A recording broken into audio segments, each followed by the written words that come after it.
우리 오늘 주신 말씀을 함께 보도록 하지요. 오늘 주신 말씀은 고린도전서 8장 7절부터 13절까지 말씀입니다.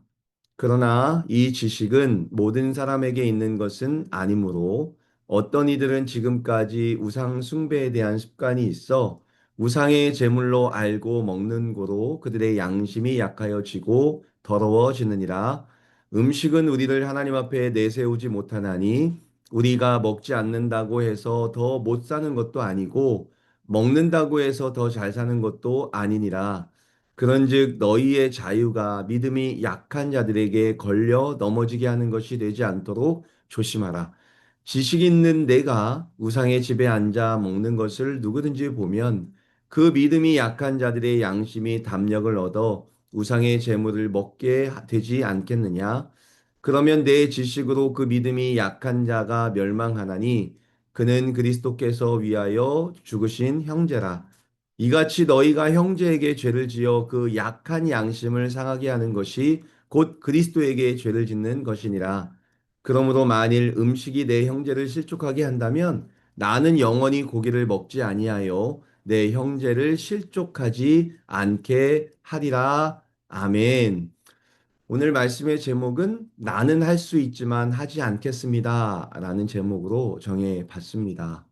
어제에 이어 오늘 본문 고린도전서 8장 7절부터는 혹시 우상숭배에 드려졌을지도 모르는 밥상머리에 올라온 그 고기를 먹어도 되느냐, 먹지 말아야 하느냐에 대한 말이 계속되고 있습니다. 만약 우리라면 어떨까요? 우리가 한국에 살아 있고 우리의 부모님이 예수님을 믿지 않아서 조상을 위한 제상을 드린다고 가정했을 때 제사상에 올렸다가 내려온 제사 음식을 먹어야 하나요? 먹지 말아야 하나요? 이 문제에 대해서 바울이 지금 이야기를 하고 있는 거죠. 일단 정확히 밝히고 들어가는 거는요. 이미 바울은 우상은 신이 아니고 사람이 만든 피조물에 불과하므로 나무 신상 앞에 놓았다가 나온 그 고기는 그저 다른 나무 앞에 잠시 놓였다가 나온 고기처럼 생각해서 먹어도 된다. 원칙적으로는 그 고기는 그저 고기에 불과하니 먹어도 된다라는 말을 하고 시작하는 것 같아요. 그러나 바울은 그저 그게 고기에 불과하다라고 말하면서도 고기는 고기에 불과하지만 그 고기를 먹는 사람이나 또 그 고기를 먹는 것을 보는 사람을 생각하면서 그 고기를 먹어야 한다라는 주장도 하고 있습니다. 이 말이 무엇이냐? 실절을 한번 보세요. 그러나 이 지식은 모든 사람에게 있는 것이 아니므로 라고 말을 합니다. 바울이 전에 말한 우상은 그저 허상이고 나뭇가지로 만들었으니 진짜 신이 아니다 라고 말했었잖아요. 그러나 어떤 사람은 아직도 우상을 실제 신이라고 생각하는 사람도 있다라는 거죠.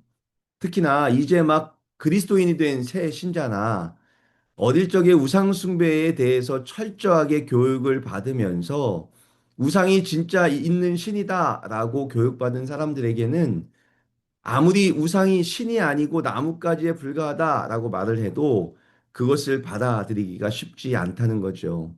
예를 하나 들어볼까요? 우리가 한국에서 많이 보는 아파트에 사자가 들어가지 않는 금기, 그리고 빨간색으로 이름을 쓰지 않는 징크스가 우리에게는 있지 않습니까?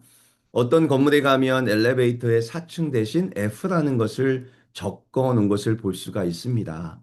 숫자 4는요, 그저 3과 5 사이의 숫자일 뿐이고 죽음과 아무런 관계가 없다고 과학적으로 밝혀졌다는 거죠.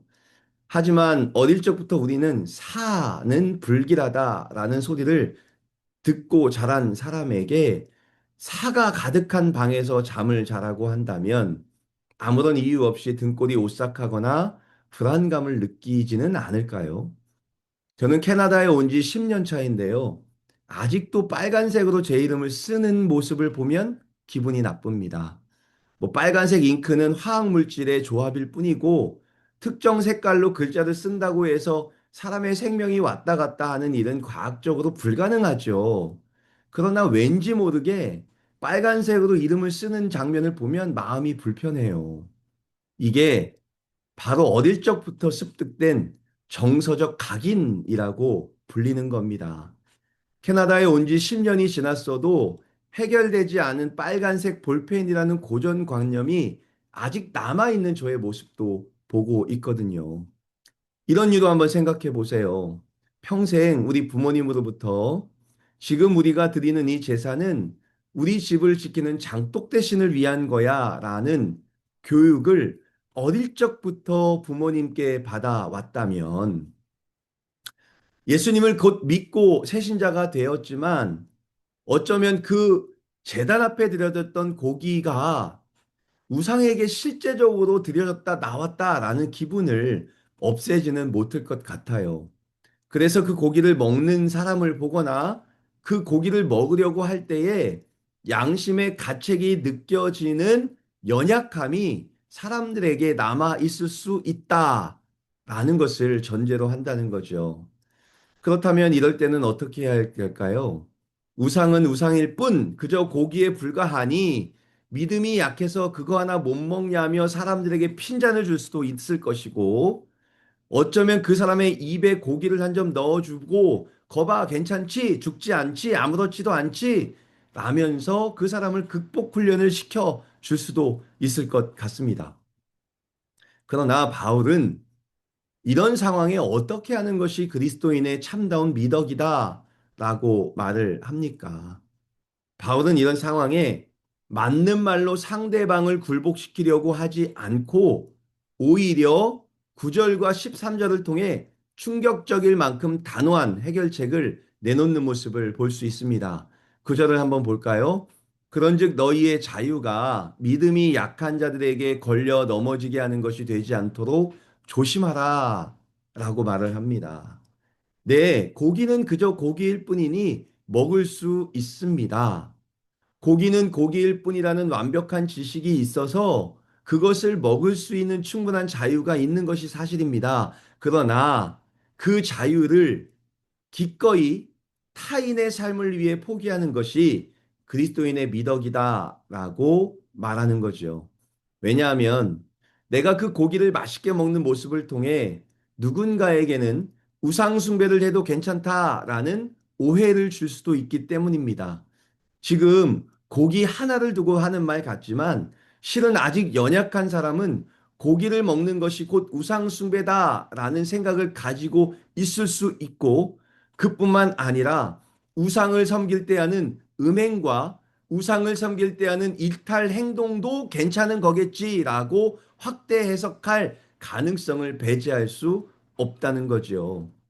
고기를 먹는 것이 나에게는 자유한 일이지만 어쩌면 아직까지 신앙이 완전하지 못하여 양심의 가책을 느끼는 사람이 고기를 먹는 것을 보면서 시험에 빠질 수도 있을 뿐만 아니라 고기뿐만 아니라 우상숭배에 같이 포함되는 음행과 일탈 행동들도 예수님을 믿었으니 괜찮다라는 양심의 자유함을 얻고 죄 짓는 길로 나아갈 수 있다라는 것을 전제하라는 것이지요. 뿐만 아니라 그 고기를 먹는 사람을 보고 상대편에 있는 사람이 마음의 양심의 가책을 받고 신앙이 흔들린다면 그것이 우리의 자유를 고기를 먹는 쪽이 아니라 고기를 먹지 않는 쪽으로 쓸 수 있는 것도 형제를 위한 우리의 자유의 선행이다라고 말하고 있다는 거죠. 사랑하는 성도 여러분, 우리는 우리가 신앙을 가지고 있고 예수님의 말씀 안에서 참다운 자유함을 얻고 있습니다. 그럼에도 불구하고 우리 앞에 있는 형제가 우리가 하는 행동 때문에 시험에 들고 양심의 가책을 받아 슬픔을 경험한다면 그 사람을 위해서 기꺼이 내 자유를 포기하는 것도 예수님을 믿는 그리스도인의 미덕이다라는 것을 말하고 있는 거예요. 그래서 바울은 13절에 이런 위대한 신앙의 고백까지 하게 됩니다. 그러므로 만일 음식이 내 형제를 실족하게 한다면 나는 영원히 고기를 먹지 아니하여 내 형제를 실족하게 하지 아니하리라 라는 말도 하는 거지요. 바울이 지식이 없어서 이러는 말을 하는 게 아닙니다. 고기가 무서워서도 아닙니다. 그가 이런 말을 하는 이유는 내 옆에 있는 형제를 사랑하기 때문입니다.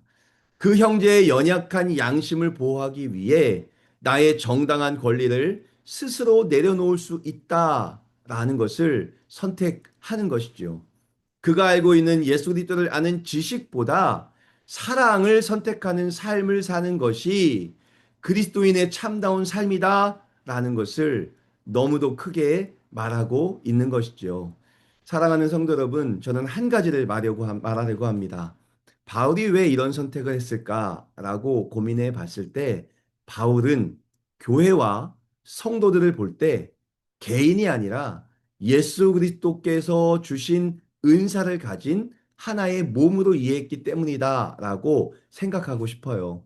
바울은 11절 말씀에 그런 연약한 사람들을 가리켜서 그리스도께서 위하여 죽으신 형제라고 부르고 있습니다.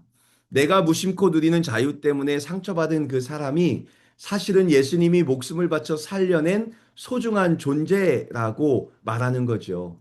그 사람도 나도 예수 그리스도 안에서 한 몸을 이루고 있음을 고백하면서 한 몸인 손가락이 아프면 온 몸이 아프듯이 형제가 아파하면 곧 나의 아픔이 되는 것이고 교회의 아픔이 된다라고 고백하고 있어요. 우리가 조금 불편함을 감수하는 이유는 그 사람이 그만큼 가치 있는 존재이기 때문이고 그의 아픔이 곧 한 몸을 이룬 나의 아픔으로 이루어질 수 있음에 형제를 위해 기꺼이 자신의 자유를 포기하는 결단을 하며 살아가겠다라는 그런 고백을 하는 것임을 우리는 볼 수 있지요. 사랑하는 성도 여러분, 하나님께서 우리에게 주신 자유는 내가 모든 것을 다 누리고 살 수 있다라는 우리의 모든 것을 할 수 있다는 것을 선택하는 도구보다 이 자유를 내가 사랑하고 예수님이 사랑하는 타인을 위하여 기꺼이 내려놓을 수 있다라는 사랑의 도구로 사용하기를 원하신다는 것이 오늘 바울이 보여주는 말씀입니다. 오늘 우리가 살아갈 때 예수 그리스도 안에서 우리의 양심이 자유하여 모든 것을 선택하고 모든 것을 우리의 것으로 만들어낼 수 있지만 그러나 우리 앞에 주어주신 하나님의 사람을 위하여 기꺼이 포기할 때에는 우리의 자유마저도 포기하면서 내가 아니라 하나님이 주신 우리라는 공동체를 이루기 위하여 우리의 자유를 마음껏 사용할 수 있는 우리가 되기를 간절히 소망하고 소망합니다.